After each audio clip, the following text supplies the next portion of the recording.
बिस्मिल्लाहिर्रहमानिर्रहीम। अस्सलाम वालेकुम dear students, this is me Ayesha Afzal and welcome to STEM international. Dear students, हम पढ़े हैं ग्रेड 7 बुक साइंस चैप्टर 12 की जो है वो कंटिन्यूशन है और आज का हमारा जो टॉपिक है वो है अर्थ रेवोल्यूशन एंड इट्स एक्सिस, यानी कि हम अर्थ की जो रेवोल्यूशन है उसको डिस्कस करेंगे और उसी के साथ साथ उसके एक्सिस को भी डिस्कस करेंगे डिटेल में। उसी के साथ जो है वो हम डिस्कस करने वाले हैं सीजन्स के बारे में, यानी कि ये जो हमारे डिफरेंट मल्टीपल सीजन्स आते हैं जिसमें हमारे पास स्प्रिंग है, ऑटम है, विंटर है, समर है, तो ये किस तरह आते हैं और किस तरह जो है वो इन्वायरमेंट में जो है वो एटमॉस्फेयर में जो है वो चेंजेस आती हैं इनके साथ, वो हम आज डिटेल में डिस्कस करने वाले हैं। तो हम डिस्कस करते हैं अर्थ रेवोल्यूशन एंड एक्सिस के बारे में। अर्थ जो है बेसिकली स्टेशनरी नहीं है डियर स्टूडेंट्स, ये हमेशा मूव करती रहती है। तो स्पेस के अंदर इसकी जो मूवमेंट है, इसका जो अपना एक सर्कल है वो ये कंप्लीट करती है।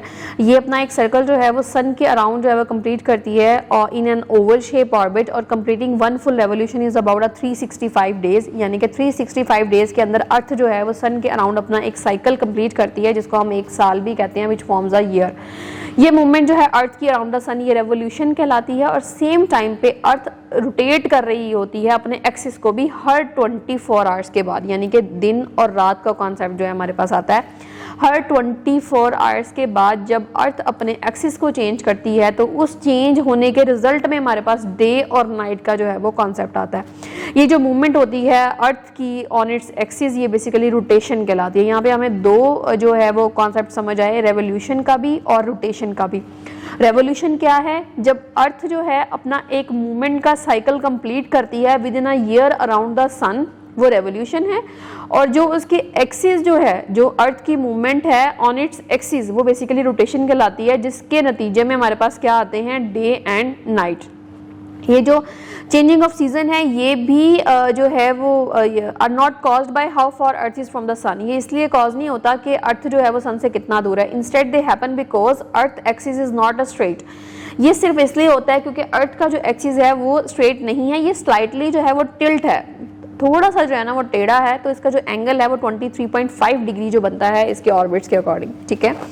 अब अर्थ एक्सिस जो है क्योंकि वो टिल्ट है तो डिफरेंट रीजन जो है वो डिफरेंट अमाउंट ऑफ सनलाइट जो है पूरा साल रिसीव करते हैं। जैसे कि नॉर्दर्न हेमिस्फीयर में जो है वो लीन है टुवर्ड द सन, तो ये डायरेक्ट इनको सनलाइट मिलती है और समर ये ज़्यादा एक्सपीरियंस करते हैं। और इसी टाइम पे अगर हम सॉदर्न हेमिस्फीयर को देखें तो वहाँ पे जो टिल्ट्स है वो अवे फ्रॉम द सन है, तो उन एरियाज़ में, उन कंट्रीज़ में क्या होता है कि सनलाइट जो है वो कम जाती है और वहाँ पे ज़्यादातर सर्दियाँ रहती हैं, वो लोग विंटर एक्सपीरियंस करते हैं। आफ्टर 6 मंथ क्या होता है कि अर्थ की पोजीशन चेंज होती है, जिसकी वजह से जो है वो सीज़न जो है वो भी चेंज हो जाता है। अब जो अर्थ एक्सिस का टिल्ट होना है, थोड़ा सा टेढ़ा होना है, वही चेंजेस कॉज कर रहा है हमारी डे और नाइट की जो through out the year length होती है उसको भी। अब समर में क्या होता है, समर जब सीज़न आता है हमारे पास तो डेज जो हैं वो लंबे हो जाते हैं और नाइट्स जो हैं वो शॉर्टर हो जाती हैं, यानी कि days become longer and nights become shorter. इसके बाद से अगर आप विंटर में देखें तो days become shorter and night become longer. अब सर्दियों में ये होता है कि दिन जो है वो बहुत छोटे हो जाते हैं और रातें जो है वो बहुत लंबी हो जाती हैं। ये जो वेरिएशन है डे लाइट की, ये solar intensity basically leads to change in temperature, weather pattern and the environment. ये जो वेरिएशन आती है ना डे लाइट की, उसकी वजह से जो है वो टेम्परेचर भी चेंज होता है, वेदर पैटर्न भी चेंज होता है, उसी के साथ साथ जो है आपका इन्वायरमेंट भी चेंज होता है।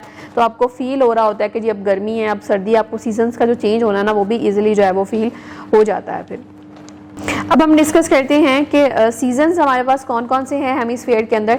अब जो अर्थ एक्सिस की रोटेशन है बेसिकली, जैसे कि हमने प्रीवियस अभी डिस्कस किया कि वो टिल्ट होती है, उसकी वजह से जो उसके प्लेन की रोटेशन है अराउंड द सन वो भी थोड़ी सी चेंज होगी। और अगर हम उस हेमिस्फीयर को देखें जो लीन टुवर्ड द सन है या अदर जो लीन्स अवे है, यानी कि जो सन की तरफ थोड़ा टिल्ट है, ये जो सन से ऑपोजिट साइड पे थोड़ा सा टिल्ट है, तो दोनों में ऑल्टरनेटिंग पैटर्न बनेंगे, यानी कि दोनों में जो है वो एक साइड पे समर सीजन होगा तो एक साइड पे जो है वो विंटर सीजन होगा। अब हम डिस्कस करते हैं अब नॉर्दर्न हेमिस्फीयर में, जिसके अंदर पाकिस्तान भी इंक्लूड है, यूएसए भी है और मोस्ट ऑफ यूरोप कंट्रीज हमारे पास इसके अंदर जो है वो यूरोप कंट्री जो है वो भी इसके अंदर ही इंक्लूड है।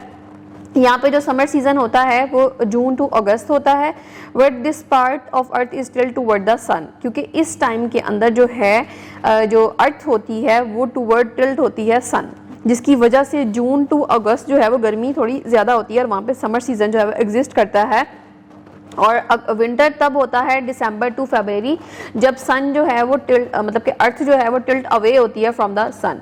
अगर हम सॉदर्न हेमिस्फीयर को देखें, जिसके अंदर हमारे पास ऑस्ट्रेलिया है, अर्जेंटीना है, साउथ अफ्रीका है, तो वहाँ पे जो समर होता है वो दिसंबर टू फरवरी होता है और जो विंटर होता है वो जून टू अगस्त होता है। बेसिकली ये जो सीजनल रिवर्सल लीड्स हैं ये इंटरेस्ट क्रिएट करती हैं, ये हमें बताती हैं कि डेली लाइफ में हम सेम जो है वो एक प्लैनेट पे एग्जिस्ट करते हुए हर जो कंट्री है उसमें जो इन्वायरमेंट है, जो इसका टेम्परेचर है वो स्लाइटली जो है वो वेरिएबल है, वेरी कर रहा है। वो फॉर एग्जांपल जो ऑस्ट्रेलिया में रहने वाले लोग हैं वो दिसंबर में जो क्रिसमस एंजॉय करते हैं वो सनी होती है, यानी कि वहाँ पे गर्मी हो रही होती है। जब स्टूडेंट्स पाकिस्तान में जो है वो समर हॉलीडेज़ पे जून में जाते हैं तो अर्जेंटीना में, तो बेसिकली अर्जेंटीना में क्या हो रहा होता है कि वहाँ पे बहुत ज़्यादा सर्दी होती है। तो ये जो सीजनल चेंजेस हैं वो एग्रीकल्चर को भी इन्फ्लुएंस करती हैं, एनिमल बिहेवियर को भी, ट्रैवल प्लान्स को भी और कल्चरल इवेंट्स को भी। इन्हीं सीजन्स के पैटर्न को अंडरस्टैंड करते हुए हम ये समझते हैं ये जो सीजन पैटर्न होते हैं स्पेशली ये बहुत ज़्यादा इंपॉर्टेंट होते हैं फार्मर्स के लिए, क्योंकि उन्होंने अपनी जो क्रॉप्स को ग्रो कराना है वो वेदर्स को प्रेडिक्ट करके ही उन्होंने जो है वो उसको ग्रो कराना है। तो ये तमाम जो फैक्टर्स हैं ये इस तरह वेरी करते हैं कि जिस तरह हमारी जो अर्थ की जो मूवमेंट है और उसकी जो एग्जिस्टेंस है टूवर्ड्स द सन, उसी से जो है हमारे सीजन जो है वो क्रिएट होते हैं। सो डियर स्टूडेंट्स, ये था हमारा आज का लेक्चर जिसमें हमने डिस्कस किया कि स्प्रिंग सीज़न किस तरह आता है, विंटर सीज़न और जो है समर सीज़न और ऑटम सीज़न, और इसमें एटमॉस्फेयर में आने वाली चेंजेस कौन कौन सी हैं। उसी के साथ हमने अर्थ रेवोल्यूशन को भी डिस्कस किया और उसके तमाम जो एक्सेस थे उनको भी हमने डीपली जो है वो डिस्कस किया। आई होप आपको आज का लेक्चर अंडरस्टैंड हुआ होगा, उसको कॉन्सेप्ट क्लियर होगा। मिलते हैं एक नेक्स्ट वीडियो में एक नए कॉन्सेप्ट के साथ, तब तक के लिए अल्लाह हाफिज़।